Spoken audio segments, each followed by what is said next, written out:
vous étiez donc au titre d'un accord UMP à l'époque, et non pas les Républicains, Parti chrétien-démocrate, la suppléante de Charles-Henri Jamin au départemental de 2011.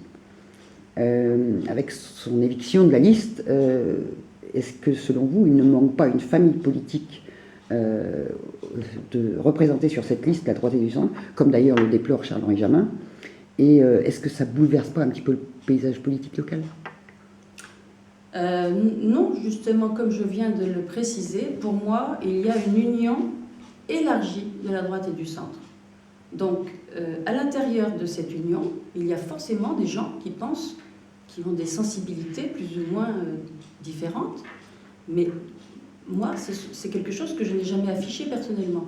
C'est-à-dire que je me retrouve dans une action collective qui m'a toujours portée, avec des idées qui me sont convenues, et donc c'est pourquoi les personnes en tant que telles, je n'ai jamais considéré qu'elles étaient de telle ou telle partie à l'intérieur de la droite et du centre.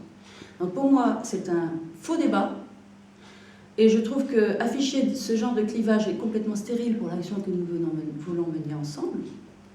C'est pourquoi moi j'appelle au rassemblement en étant serein et en étant surtout groupé, puisque l'objectif c'est de gagner et c'est de mener cette campagne pour montrer à nos électeurs que nous sommes cohérents dans notre manière de travailler.